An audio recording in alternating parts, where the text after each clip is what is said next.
Welcome. Today will talk about dhole which is Asiatic wild dog. ठीक है, इसके बारे में पढ़ने वाले हैं।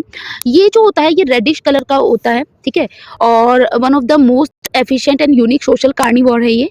बेसिकली ग्रुप्स में रहते हैं, पैक्स में रहते हैं। इनके ग्रुप को पैक कहा जाता है, उसमें रहते हैं।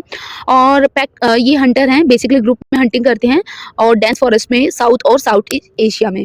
रेड डॉग होते हैं और अगर डिस्टिंक्टिव आइडेंटिफिकेशन की बात करें तो यूनिक है, क्योंकि यहाँ पर है ना, जैसे आपको नॉर्मली जो डॉग्स होते हैं उनमें 42 टीथ्स मिलते हैं, यहाँ पर आपको 40 मिलेंगे। और इनका जो पॉज होते हैं वो एक्सेप्शनली लॉन्ग होते हैं, पावरफुल लेग्स होते हैं, suited for the endurance and running chasing prey over long distance. तो बेसिकली बहुत लॉन्गर ड्यूरेशन तक की अपने प्रे को चेज कर सकते हैं, बेसिकली उसका पीछा कर सकते हैं। कॉम्प्लेक्स वोकलाइजेशन होता है, कम्युनिकेट करते हैं ये वेसल्स के थ्रू, क्लक्स वगैरह एक साउंड क्रिएट करते हैं जिसके थ्रू ये अपने पैक्स के साथ में एक तरह से कम्युनिकेशन करते हैं। सोशल स्ट्रक्चर जो पैक में अप्रॉक्सीमेटली 5 to 15 आपका इंडिविजुअल्स रहते हैं। अल्फा पेयर उसमें भी मेल्स भी होते हैं।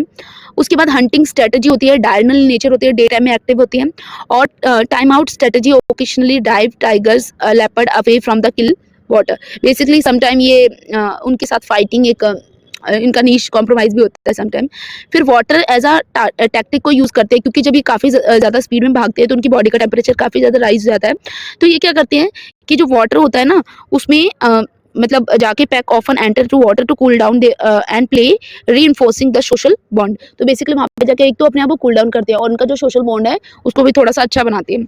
उसके बाद इसके आईयूसीएन स्टेटस की बात करेंगे तो ये एंडेंजर है, वाइल्ड लाइफ प्रोटेक्शन एक्ट के शेड्यूल 1 में आता है। ग्लोबल पॉपुलेशन जो है इसकी 2500 के आसपास है और वो भी डिक्लाइन हो रही है।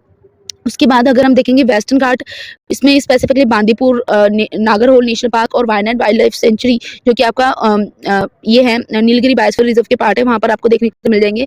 फिर सेंट्रल इंडिया में आपका कान्हा और पेंच नेशनल पार्क में आपको मिल जाएंगे। नॉर्थ ईस्ट इंडिया में अगर आप देखेंगे अरुणाचल प्रदेश के जो हाई एल्टीट्यूड एरिया है, असम प्लेन्स वगैरह, वहाँ पर आपको देखने को मिल जाएंगे।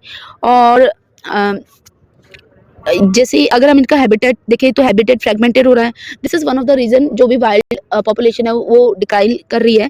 फिर प्रे डिप्लेशन हो रहा है, एज सच प्रे का इतनी ज़्यादा अवेलेबिलिटी नहीं है, तो this is one of the reason.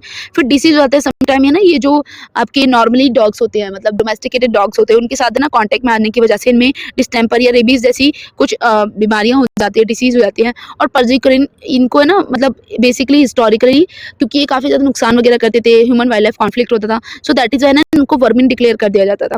तो ये भी इनकी पॉपुलेशन को एक थ्रेट था उस टाइम में।